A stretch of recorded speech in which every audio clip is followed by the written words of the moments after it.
sembuh di dalam Tuhan, pemulihan terjadi di dalam Tuhan. Berkata, aku kuat, yang miskin berkata, aku kaya, karena perbuatannya pada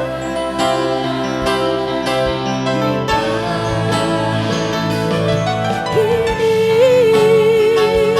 Yang lemah berkata, aku kuat, yang miskin berkata, aku kaya, karena perbuatannya pada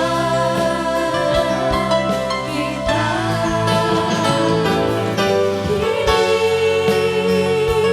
Yang lemah berkata, aku kuat, yang miskin berkata, aku kaya, karena perbuatannya pada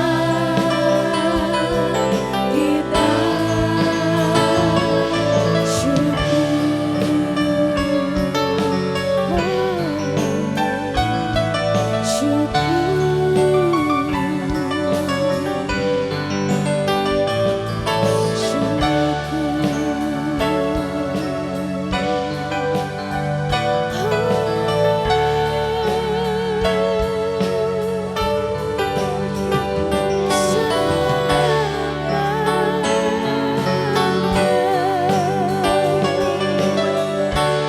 Syukur bagimu Tuhan, Engkaulah kebaikan di dalam hidup kami. Naikkan syukur hanya bagimu, hanya bagi Tuhanku.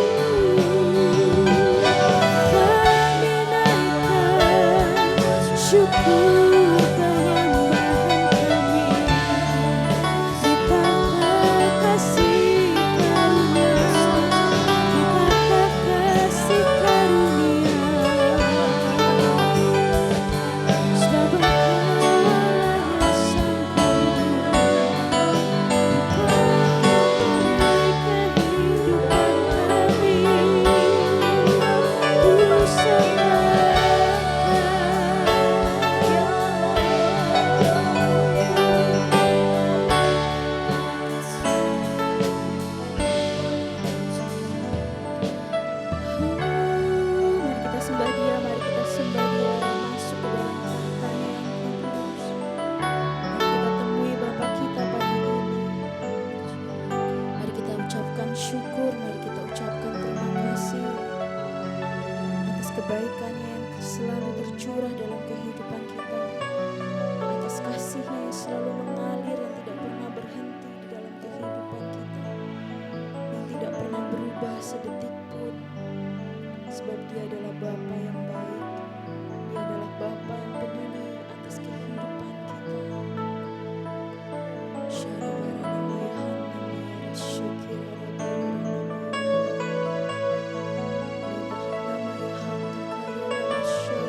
jiwaku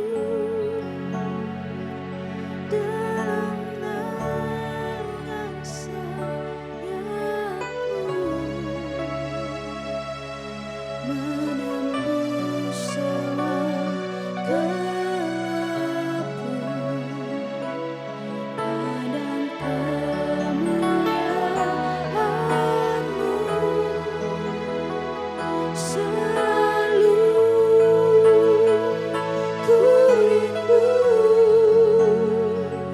lekat dalam hatimu, mengikuti rencana-Mu, Yesus Tuhan ajarku. Lebih lemah lembut lagi, mari kita nyatakan lagu ini. Saya undang jemaat untuk bangkit berdiri. Mari kita semua bangkit berdiri. Dalam naungan sayapmu, menembus awan gelapmu, pandang kemuliaan-Mu, selalu ku rindu lekat dalam hatimu, mengikuti rencana-Mu, Yesus Tuhan ajarku.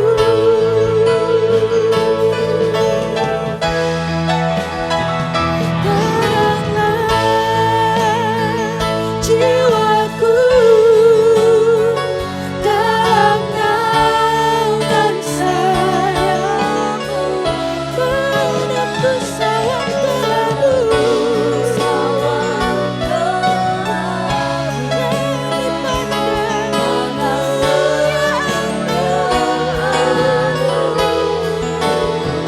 selalu ku rindu lekat dalam hatimu. Amin. Mengikuti rencana-Mu, Yesus Tuhan ajarku.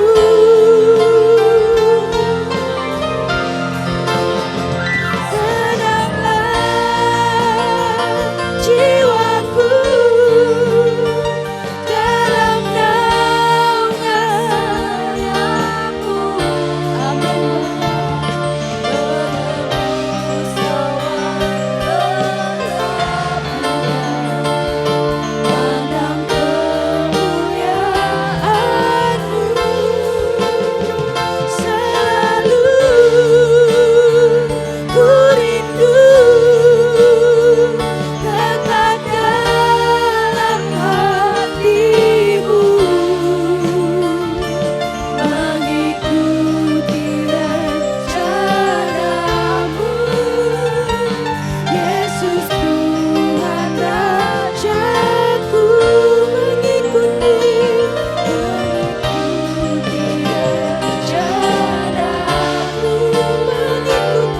mengikuti rencana-Mu, mengikuti rencana-Mu, Yesus Tuhan ajarku.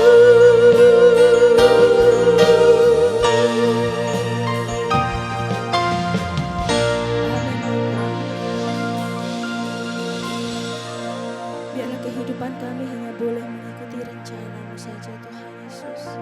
Dan biarlah hanya jalan-Mu yang terjadi di atas jalan kami. Biarlah kami menempuh apa yang menurut kehendak-Mu yang terbaik dalam kehidupan kami. Maka dari itu kami meminta kekuatan-Mu untuk selalu ada dalam kehidupan kami. Sehingga apapun yang terjadi dalam kehidupan kami, hati kami tetap selaras dengan hati-Mu Tuhan. Tetap selaras dengan kehendak-Mu. Dan pagi hari ini kami siap untuk bergirang bagi nama-Mu, kami siap untuk bersorak bagi nama-Mu. Mari sama-sama yang siap, katakan sama-sama, amin. Shalom saudara semua, lambaikan tangan. Lambaikan tangan dong. Kabarnya bagaimana Bapak Ibu Saudara sekalian? Bagaimana kabarnya? Luar biasa. Sama-sama katakan, bagaimana kabarnya? Luar biasa. Amin. Beri tepuk tangan yang meriah untuk Tuhan kita, Raja kita.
Harinya Tuhan, ku bersuka sebab Dia girangkanku.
sini yang bergirang bagi Tuhan, lambaikan tangan, tepuk kanan kiri depan belakang, katakan Tuhan kita baik, Tuhan kita baik. Mari kita sama-sama katakan bahwa Tuhan kita baik, bahwasanya untuk selama-lamanya kasih setianya dalam kehidupan kita.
kuasanya. Tuhan kami ada di dalam kami. Dia yang akan berperang melawan musuh-musuh kami. Bersama dengan kami dapat melakukan segala sesuatu, bahkan yang di pandangan mata manusia mustahil. Tapi dengan Allah kami, dengan Bapa kami, dengan Juru Selamat kami akan mampu menerjang segala badai, kami akan mampu menerjang segala tembok, kami akan mampu mengalahkan Goliat yang ada di depan kami. Tuhan, kuatkan iman kami Bapa, teguhkan iman kami, karena Engkau adalah satu-satunya pengharapan di dalam kehidupan kami.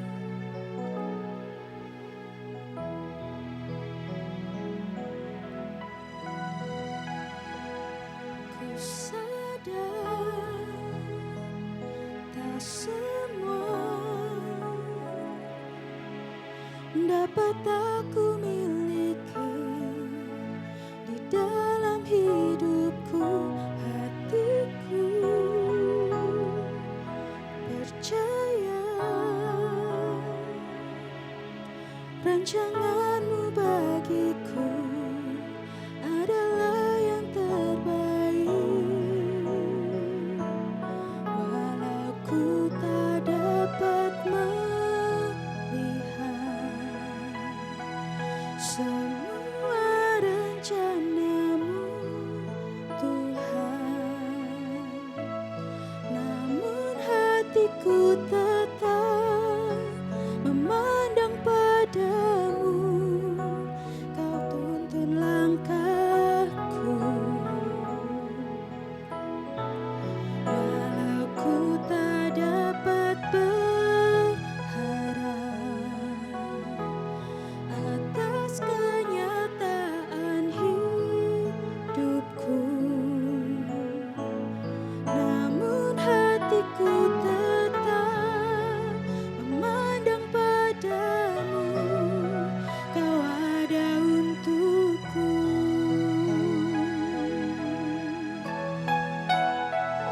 Ku sadar tak semua dapat aku miliki di dalam hidupku. Hatiku percaya rancangan-Mu bagiku adalah yang terbaik. Walau ku tak dapat melihat semua rencana-Mu, Tuhan, namun hatiku tetap memandang padamu. Kau tuntun langkahku, walau ku tak dapat berharap atas kenyataan hidupku, namun hatiku tetap memandang padamu. Kau ada untukku. Mari sekali lagi saya undang jemaat untuk bangkit berdiri. Ku tak dapat melihat semua rencana-Mu, Tuhan, namun hatiku tetap memandang padamu. Kau tuntun langkahku, walau ku tak dapat berharap atas kenyataan hidupku, namun hatiku tetap memandang langkah-Mu. Kau ada untukku. Mari sama-sama saat ini kita hayati lirik demi lirik. Mari kita nyanyikan bersama-sama dari lubuk hati kita. Walau ku tak dapat, biar jemaat saja, jemaat saja.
perkataan segenap umat di pagi hari ini yang telah menyatakan dengan iman percaya bahwa Engkau tidak pernah meninggalkan perbuatan tangan, sehingga setiap kami walaupun tidak melihat dan bahkan tidak punya dasar berharap, namun Engkau tetap menyertai dan melengkapi apa yang menjadi tujuan setiap umat-Mu di tempat ini adalah untuk memperoleh hidup yang kekal.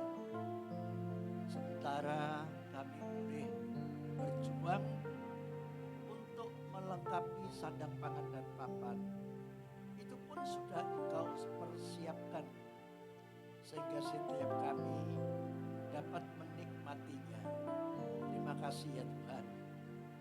Pagi hari ini hamba mohon demi nama Tuhan Yesus agar supaya hati dan pikiran kami akan memiliki ketenangan dan bahkan kewaspadaan, sehingga setiap kami boleh mendapatkan berkat dan tuntunan-Mu, sehingga kami boleh mengalami damai sejahtera dan sukacita. Dalam nama Tuhan kami Yesus Kristus, mari yang percaya sama-sama katakan amin. Silakan duduk. Shalom.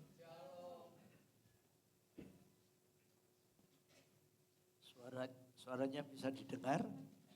Kelihatannya kok. Tolong soundman-nya.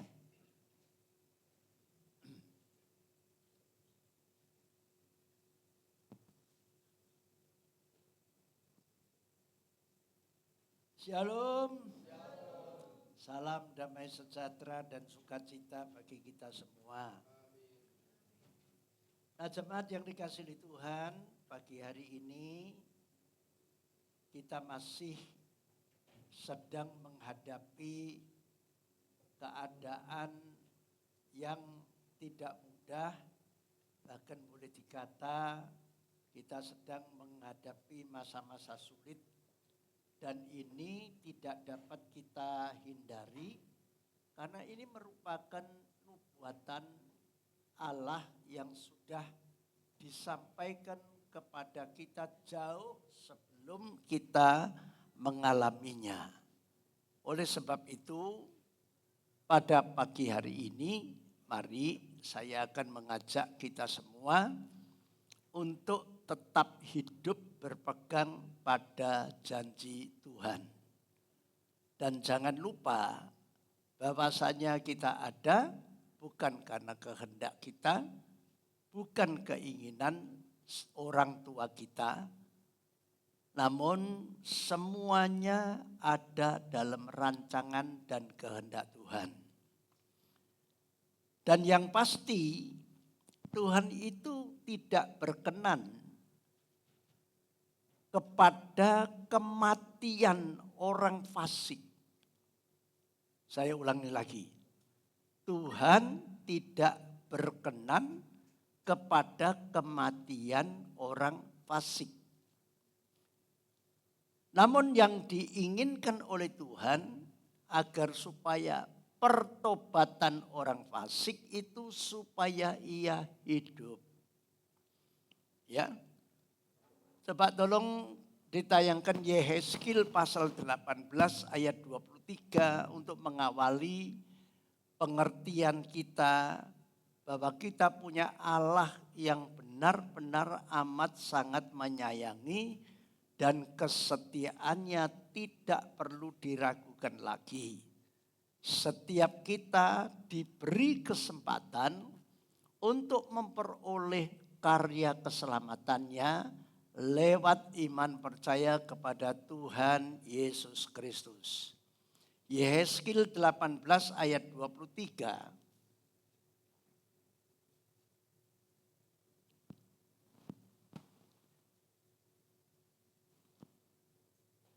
Mari kita bersama-sama membaca ayat Yehezkiel 18 ayat 23. 2, 3. apakah aku Tuhan berkenan kepada kematian orang fasik? Demikianlah firman Tuhan Allah. Bukankah kepada pertobatan orang fasik itu supaya orang fasik itu hidup? Yang percaya katakan amin. Lalu mari kita akan mendengarkan komentar di perjanjian baru. Jadi tadi perjanjian lama, maka sekarang kita membuka perjanjian baru 2 Petrus pasal 3 ayatnya yang ke-9. 2 Petrus pasal 3 ayatnya yang ke-9. Mari, supaya apa yang dinyatakan di dalam perjanjian lama sinkron dengan perjanjian baru. Karena iman kita di dalam Alkitab terdiri dari kitab perjanjian lama dan kitab perjanjian baru. 2, 3. Tuhan tidak lalai menepati janjinya. Sekalipun ada orang yang menganggapnya sebagai kelalaian. Tetapi Tuhan sabar terhadap kamu. Karena Tuhan mengendaki supaya jangan ada yang binasa. Melainkan supaya semua orang berbalik dan bertobat. Yang percaya katakan amin.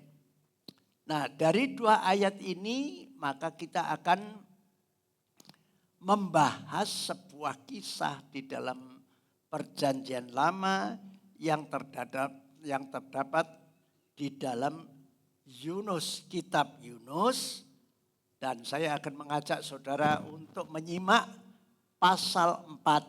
Yunus pasal 4. Yunus pasal 4 mulai ayat 1 sampai dengan ayat yang ke-11.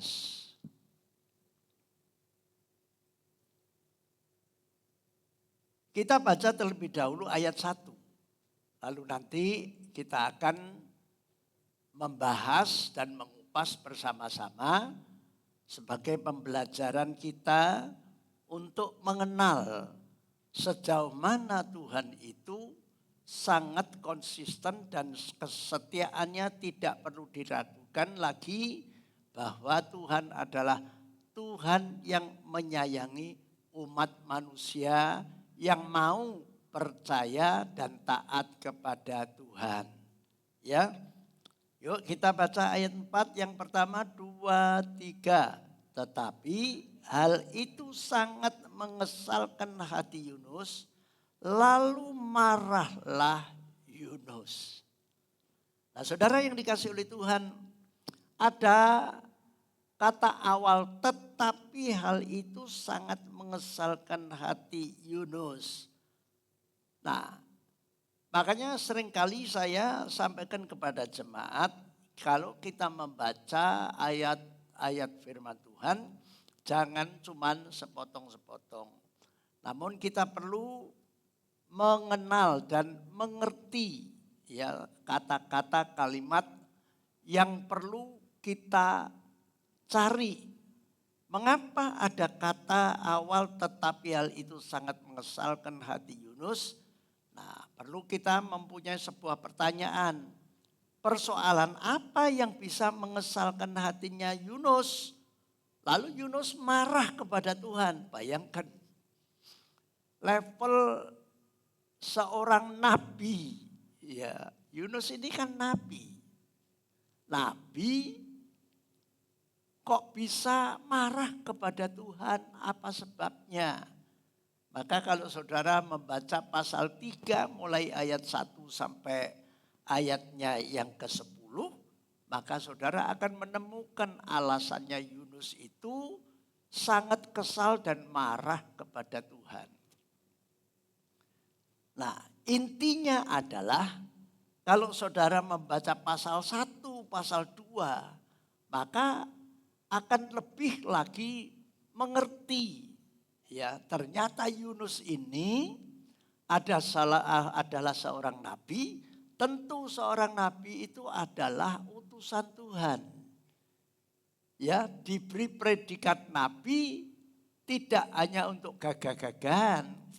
Diberi predikat nabi adalah diperintahkan atau menjadi pesuruh Tuhan untuk menyampaikan apa yang Tuhan inginkan kepada siapapun. Ya, tentunya adalah khusus kepada manusia. Nah, Yunus ini diperintahkan oleh Tuhan untuk mengabarkan Injil keselamatan, ya, mengabarkan berita keselamatan kepada sebuah kota yang bernama Niniwe. Nah, Niniwe ini penghuninya adalah bangsa Asyur. Nah, untuk mengetahui kenapa kok Yunus ini kesel. Lalu akhirnya dia melarikan diri menghindar daripada perintah Tuhan. Nah, kita mesti lihat sejarahnya bahwa ternyata bangsa Asyur ini adalah bangsa yang pernah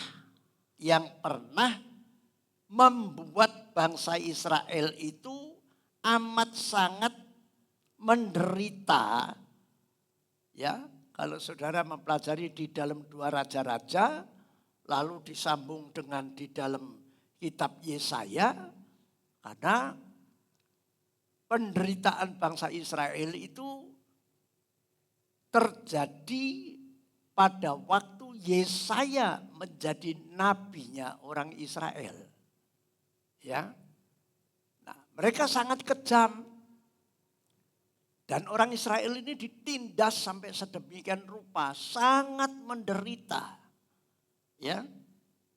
Makanya Yunus ini merasa Tuhan seolah-olah itu kok membiarkan orang jahat itu boleh hidup. Nah, artinya apa? Artinya Yunus ini seolah-olah lebih pintar dari Tuhan. Yunus ini seolah-olah jadi Tuhan untuk melakukan segala sesuatu menurut keinginannya sendiri. Padahal siapapun yang namanya manusia, baik punya predikat apapun, bahwa kita ini adalah buatan tangan Tuhan. Dan Tuhan punya rencana atas hidup kita masing-masing.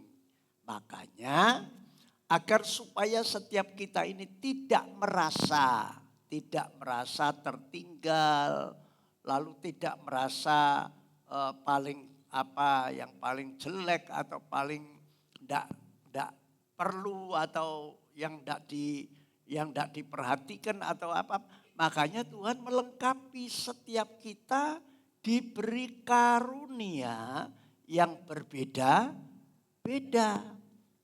Dan setiap karunia yang kita miliki adalah demi untuk kepentingan bersama dan amat sangat diperlukan oleh orang lain.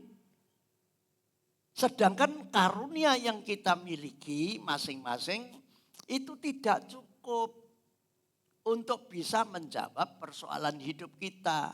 Maka kita butuh karunia-Nya orang lain untuk menolong setiap kita dan sebaliknya. Yang mengerti katakan ya.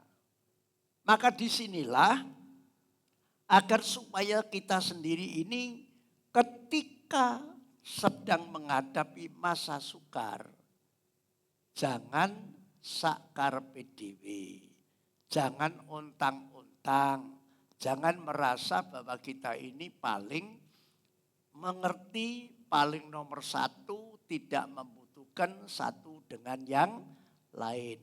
Oleh karena itu, mari kita saat ini dalam era masa sukar ini harus hidup berpegang pada janji itu Tuhan. bukan janji manusia. Kalau janji manusia bisa meleset, isuk sore apa katanya, isuk kedelai sore tempe kan gitu. Dan bahkan bisa mengingkari dengan berbagai macam dalih dan alasan. Nah oleh karena itu kembali kepada Yunus pasal 4 ini tadi, dari sinilah dapat kita ketahui bahwa ternyata Tuhan ketika memerintahkan Yunus untuk mengabarkan keselamatan, ya Yunus sangat kesal. Lah padahal Yunus ini kan manusia tidak ngerti tentang keberadaan setiap orang. Ternyata kalau saudara membaca pasal 3, ya, maka ditemukan ketika Tuhan menyatakan kepada bangsa Niniwe, kalau engkau tidak bertobat maka aku akan melenyapkan engkau. Nah sehingga pada waktu itu teguran Tuhan kepada bangsa Niniwe itu juga didengar oleh Raja Niniwe. Nah sehingga Raja Niniwe itu memberikan pengumuman, hati-hati jangan sampai kita ini binasa. Ayo Tuhan memberikan kesempatan kepada kita untuk bertobat. Lalu mereka juga mengadakan puasa untuk berseru kepada Tuhan. Lah inilah yang tidak dimengerti oleh Yunus. Ternyata orang Niniwe itu sadar atas teguran Tuhan sehingga mereka itu berdoa, mereka berpuasa, minta kemurahan Tuhan agar supaya mereka ditolong. Nah oleh karena itu ketika doa orang Niniwe ini naik ke tahta kerajaan sorga, maka Tuhan mendengar. Masih ingat bahwa tidak ada doa yang tidak didengar. Dan bahkan doa permohonan khususnya tentang pertobatan, khususnya bagi orang yang benar-benar ingin menjadi benar, maka Tuhan pasti segera akan menolongnya. Amen. Nah, oleh karena itu, kalau saudara perhatikan, ketika Yunus ini sebetulnya di dalam ketidakmengertiannya, ya, maka kita perlu sadar ya, siapapun kita ini jangan apa istilahnya mereka-reka. Oh Tuhan ini gini, Tuhan tidak ngerti gini, Tuhan itu maha tahu, Tuhan itu maha kuasa. Dan segala maha ada di dalam Tuhan. Sedangkan manusia tidak maha. Cuma ngerti sedikit, tidak banyak. Saudara. Nah, coba mari supaya kita ini tidak terkontaminasi dengan perbuatannya Yunus, kita baca ayat 2. Mari kita baca ayat 2, 3. Dan berdoalah Yunus kepada Tuhan. Katanya, ya Tuhan, bukankah telah kukatakan itu ketika aku masih di negeriku? Itulah sebabnya maka aku dahulu melarikan diri ke Tarsis. Sebab aku tahu bahwa engkaulah Allah yang pengasih dan penyayang dan panjang sabar dan berlimpah kasih setia, serta yang menyesal karena malapetaka yang hendak didatangkan oleh Tuhan. Nah coba saudara. Ya. Ternyata Yunus ini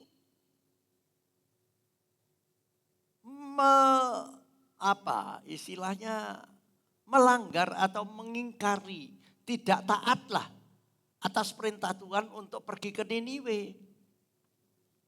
Nah apa yang menjadi latar belakang Yunus ini kok sampai melarikan diri, tidak mau taat atas perintah Tuhan untuk menyampaikan kabar keselamatan itu kepada orang Niniwe?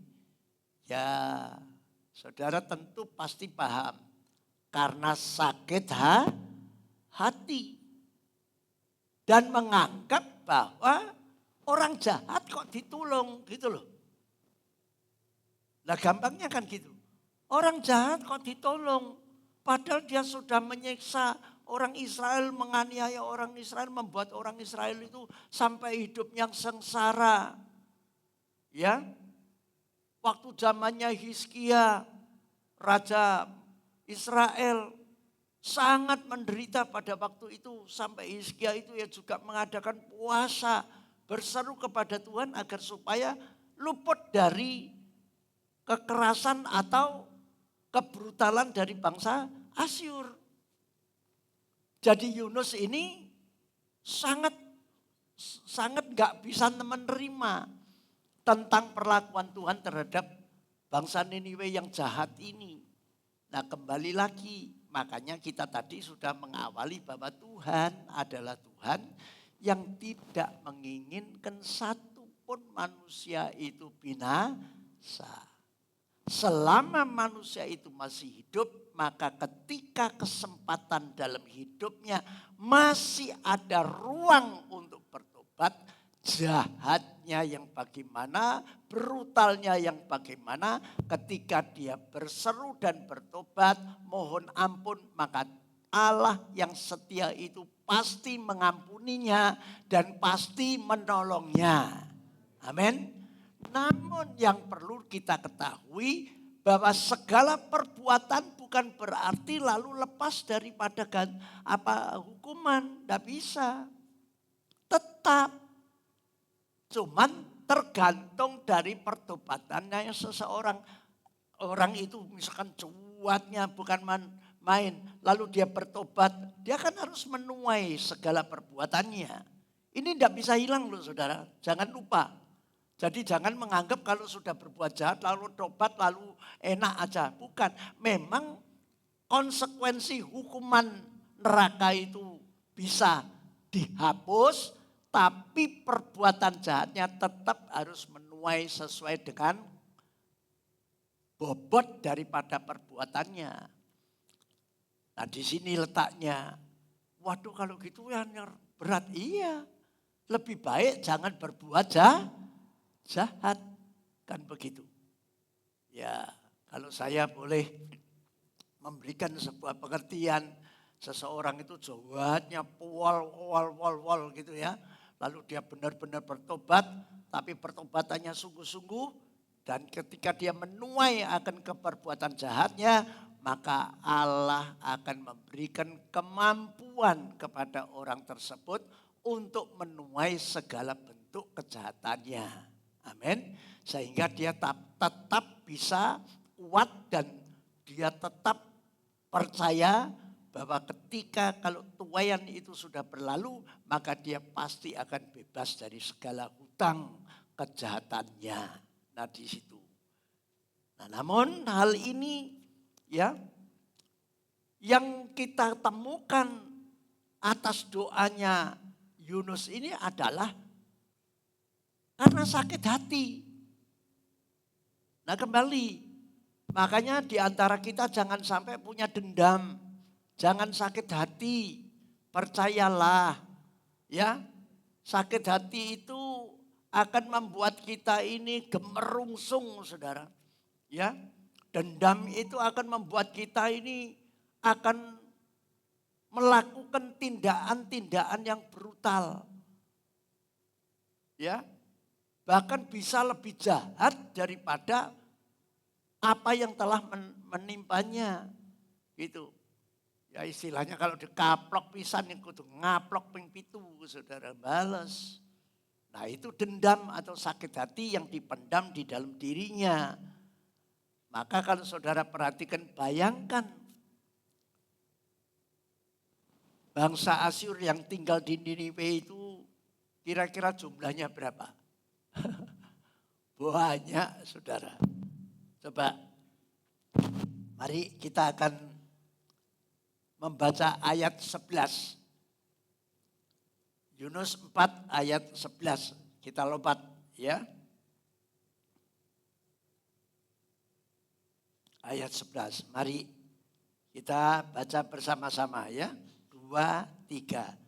Bagaimana tidak aku Tuhan akan sayang kepada Niniwe, kota yang besar itu, yang berpenduduk berapa? 100, ya, lebih dari 120.000 orang yang semuanya tak tahu membedakan tangan kanan dan dari tangan kiri dengan ternaknya yang banyak. Jadi ternyata tidak semua orang Niniwe itu mengenal kebenaran. Jadi perbuatan jahatnya itu bisa dikategorikan tidak terlalu berat. Ada yang berat tapi sebagian besar ringan di mata Tuhan, kan begitu. Kenapa? Karena kebodohannya mereka tidak ngerti tentang kebenaran. Makanya Tuhan ngutus Yunus ini untuk menyampaikan kabar keselamatan, yaitu kabar baik. Supaya mereka itu sadar untuk saling mengasihi dan menyayangi satu dengan yang lainnya. Dengan tujuan agar supaya bangsa Asyur itu bisa bertobat untuk tidak memusuhi orang-orang lain. Khususnya kepada bangsa Israel. Nah itu maksudnya saudara. Ya. Lalu coba saudara perhatikan kembali kepada Yunus 4 ayat 3. Yunus ini meskipun levelnya itu sudah nabi. Ya lebih daripada kita loh. Nabi loh. Tapi kok masih bisa punya sakit hati. Masih punya dendam yang berat. Coba ayat 3 mari. Ya kita baca. Jadi sekarang ya Tuhan cabutlah kiranya nyawaku. Karena lebih baik aku mati daripada hidup. Coba orang yang simpen dendam, orang yang benci, ya sakit hati, itu kalau tidak dibereskan, kalau ketika dendamnya itu tidak bisa membalas, itu bisa menjurus kepada apa? Pengen mati. Loh. Lah, di sini letaknya. Saudara, mari kita perlu waspada. Jangan sampai kita ini tidak mengerti tentang keadaan orang lain yang notabene dia orang jahat tapi dia sudah mengadakan pemberesan kepada Tuhan. Lalu Tuhan itu dengan caranya untuk menolong orang tersebut. Antara lain lewat Yunus seorang nabinya untuk supaya memberitakan kabar keselamatan. Sekaligus Tuhan itu kalau bertindak, coba saudara. Tuhan adalah Tuhan ingin menyelamatkan semua orang. Meskipun Yunus itu nabi, tapi di dalam diri Yunus itu ada dendam, ada sakit hati. Dan bahkan ketika Tuhan ingin menolong orang jahat, Yunus nggak terima. Sehingga Yunus merasa gini, oh lebih baik aku mati saja. Kowe kok ndak adil. Kowe kalau ya kan seolah-olah itu yang dilampiaskan kepada Tuhan. Nah, lalu apa jawab Tuhan? Mari kita baca ayat 4. Mari kita baca 2, 3. Tetapi firman Tuhan, layakkah engkau? Ini pertanyaan untuk kita. Apabila ada di antara kita yang masih ada ya dendam sakit hati dengan berbagai macam urusan yang ya saya sendiri tidak tahu. Tuhan bilang layakkah engkau marah? Misalkan sakit hati kita kepada si A, si B, si C, si D dan lain sebagainya. Lalu orang itu kok nambah sugih ya? Kok nambah enak ya? Ya. Aku sing ngene kok nambah soro kan gitu. Pernah Pernah enggak Anda merasa seperti itu? Udah enggak usah ngaku, tapi pasti adalah. Nah gitu. Nah inilah yang perlu kita hindari. Karena setiap kita ini punya urusan pribadi dengan Tuhan. Tuhanlah yang sudah menata sedemikian rupa jalan hidup kita masing-masing. Nah sebetulnya tugas kita justru saling mengasihi, saling melengkapi satu dengan yang lain tanpa harus punya iri hati. Kalau dia misalkan, kok nambah sugih, aku ngene kok soro, kok gak sepiro. Sudah saudara, karena kita masing-masing tidak ngerti tentang jati diri orang lain. Yang mengenal adalah Tuhan. Maka ketika Tuhan itu berkarya kepada orang ini. Nah kita pokoknya kita harus menikmati apa yang kita terima dari Tuhan. Tidak usah iri hati. Nah, ketika Tuhan menegur, layakkah engkau marah? Kira-kira Yunus masih ini enggak? Rasanya nerimo apa enggak?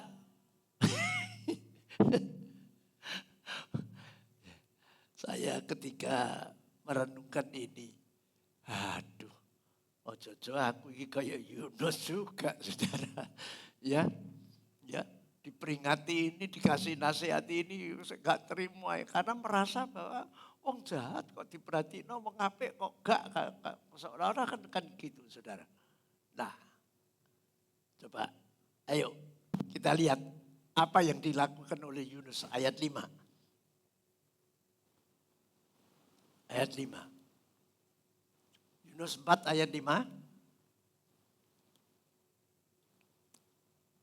Ya, mari kita baca. 2, 3. Yunus telah keluar meninggalkan kota itu dan tinggal di sebelah timurnya. Yunus mendirikan di situ sebuah pondok dan Yunus duduk di bawah naungannya. Menantikan apa yang akan terjadi atas kota itu. Pak saudara. Jadi dia keluar dari kota Niniwe di luar kota. Coba maksud hatinya itu masih tetap terselip yang belum bisa menerima atas nasihat daripada Tuhan. Karena ada kata-kata apa? Menantikan apa yang akan terjadi atas kota itu. Jajal. Kota itu katanya kota jahat, penuh dengan orang jahat. Aku pengen roh, kira-kira piye kan? Iya toh, anggapannya Yunus kan seperti itu. Seolah-olah, waduh Tuhan ini tidak adil. Aku pengen ngerti, apa diapakno kota itu. Nah, maka ketika Yunus ada di luar kota, maka tentu saudara tahu sendiri ya, di luar kota piye tuh.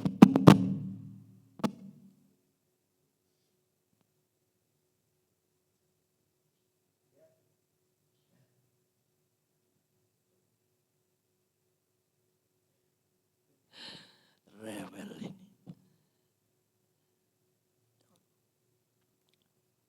Nah, ketika Yunus di luar kota, maka kita tahu di luar kota itu kan ya oro-oro gitu kan. Ya kan keadaan Timur Tengah kan panasnya itu ya bukan main. Sehingga Yunus melakukan apa?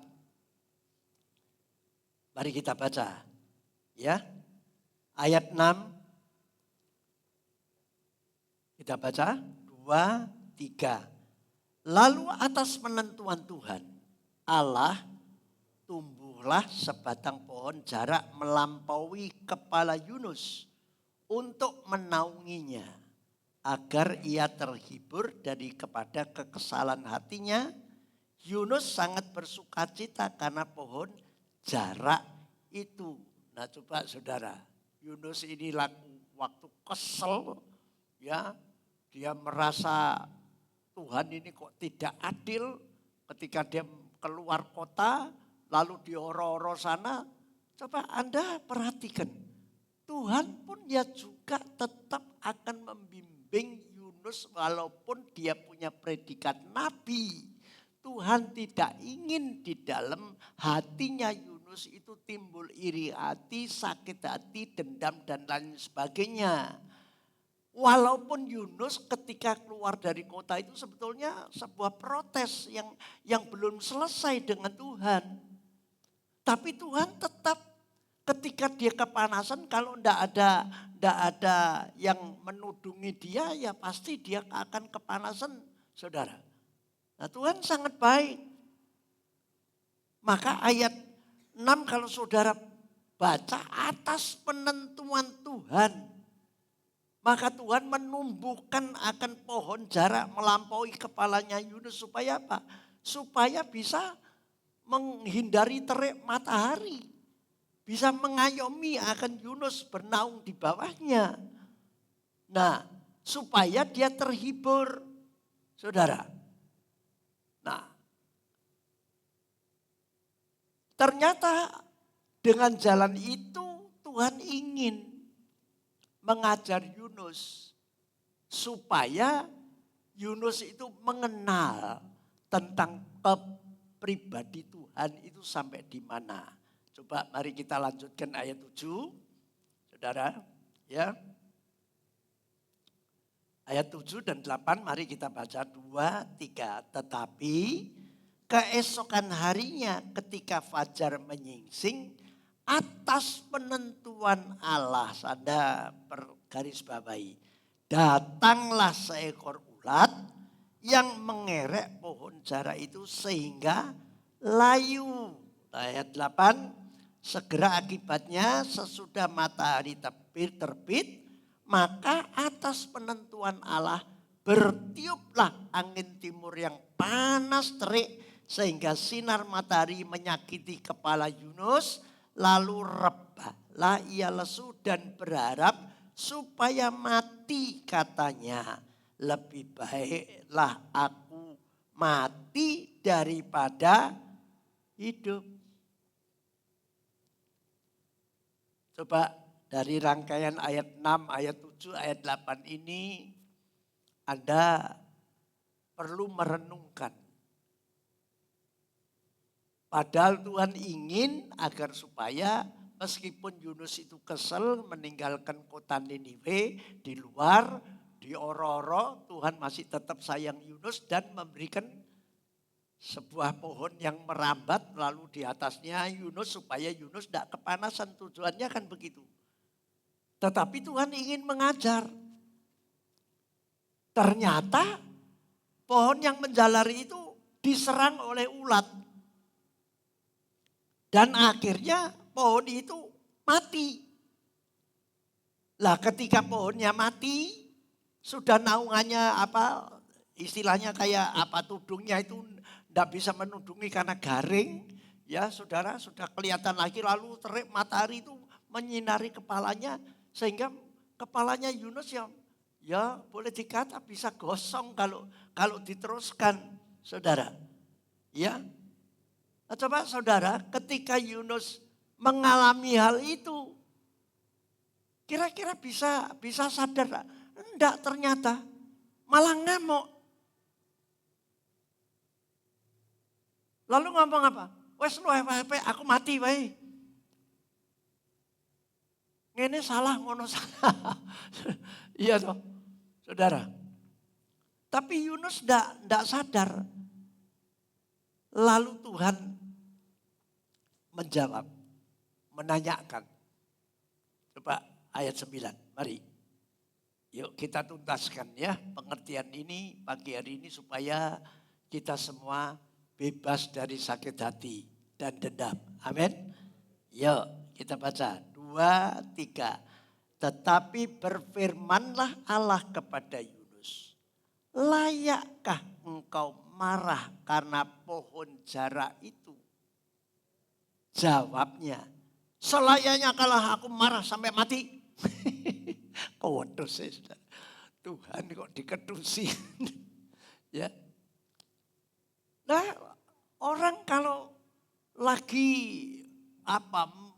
memendam amarah, benci dan dendam, itu wes pokoknya jawabannya ketus. Tidak bisa dirungokno, saudara. Nah, padahal maksudnya dia kan masih tidak ngertiin, dia tidak sadar. Nah, yang membuat tudung lewat pohon yang merambat itu siapa? Kan bukan Yunus. Yang membuat kan ya juga Tuhan, karena Tuhan sayang Yunus. Ojo sampai mati kepanasan, ojo sampai dase gosong kan gitu. Nah, ya. Lalu akhirnya Tuhan membukakan dari peristiwa pohon yang merambat, yang sebetulnya bukan Yunus yang menanam, lalu sebentar saja pohon itu mati karena ulat, karena hama. Dan ini juga berbicara tentang hidup ini bisa saja ada datang macam-macam bencana yang tidak bisa kita ketahui. Makanya kita ini jangan sampai suka marah-marah tanpa alasan. Padahal segala sesuatu itu atas penentuan Tuhan. Tadi kan berulang kali, maka atas penentuan Tuhan, maka atas penentuan Tuhan. Nah, hidup kita pun ya hampir sama, saudara. Jadi kita perlu hati-hati, yang penting jangan sampai kita yang menentukan. Salah langkah kita karena kita yang menentukan, karena kita yang ngejarak, karena kita yang berbuat. Tapi kalau itu bukan karena penentuan kita, satu contoh seperti saat ini, masa sukar, masa penentuan kita. Kan tidak. Enggak, saudara. Lewat masa sukar ini Tuhan ingin menguji kita. Ingin melihat sejauh mana kita ini masih tetap percaya bahwa God is good. Tuhan itu baik. Nah begitu, saudara. Karena satu sisi kenapa kita masih harus mengatakan Tuhan itu baik. Karena dari awal Tuhan menciptakan kita tidak diciptakan untuk sengsara. Tidak diciptakan untuk kita ini sampai terlunta-lunta. Tuhan tidak menciptakan kita itu supaya kita ini sampai mencetet gitu, saudara, istilahnya. Cekak cukupin. Enggak, saudara. Ayo kita baca ayat 10. Kita baca ayat 10, 2, 3. Lalu Allah berfirman, engkau sayang kepada pohon jara itu, yang untuknya sedikit pun engkau tidak berjerih payah, dan yang tidak engkau tumbuhkan, yang tumbuh dalam satu malam dan binasa dalam satu malam pula. Jadi melalui peristiwa itu Yunus diingatkan oleh Tuhan. Kalau pohon jara itu yang menumbuhkan dan yang mengadakan itu Tuhan, sebetulnya ingin ada kaitannya dengan ayat 11. Yang menciptakan orang Niniwe, bangsa Asyur itu siapa? Kamu atau Tuhan? Gitu loh. Nah kalau kamu itu tidak pernah bersusah payah mengadakan pohon yang merambat, mati kamu rasanya ngamuk. Nah bagaimana tentang manusia bangsa Asyur, orang Niniwe itu, yang sebetulnya juga bukan kamu yang menciptakan, ya bukan kamu yang mengadakan. Nah kalau aku Tuhan menolong orang Niniwe, apa salahnya? Gitu loh, saudara. Mudah-mudahan kita ini bisa paham tentang hati Tuhan. Jadi makanya lewat gerejanya sampai saat ini, lewat gereja adalah tempat untuk merestorasi setiap manusia. Jadi gereja itu tidak boleh menolak. Makanya ketika ada pertemuan baik melalui forum Bamak maupun di Korda selama 2 hari, hari Selasa dan Rabu, itu ditekankan bahwa gereja tidak diperkenan untuk menolak siapapun. Amin. Nah, tapi gereja punya otoritas. Kalau si A kurang memenuhi syarat, tidak boleh jadi singer. Ya tidak boleh. Itu haknya otoritas daripada gereja. Jadi tidak sembarangan. Nah begitu, nanti kan amburadul saenake dhewe saudara ya. Tapi kalau jadi jemaat, sampai kapanpun bisa, tidak boleh ditolak. Nah ini yang perlu dipahami. Nah oleh karena itu mari sementara lalu saudara kata, loh itu kok bisa ngene. Mari, tidak ada satupun manusia yang sempurna. Nah, tapi gereja juga memberikan kesempatan kepada setiap orang untuk terus bertumbuh di dalam pelayanan. Agar supaya orang tersebut kerohaniannya itu juga terus meningkat. Amin. Nah, itulah yang perlu kita pahami. Nah, lewat peristiwa ini, maka mari saya ingin menyampaikan bahwa misi kesetiaan Tuhan itu kekal dan tidak lekang oleh waktu. Jadi gereja itu tidak boleh kehilangan arah. Kekal, gereja pun juga harus arahnya kekal.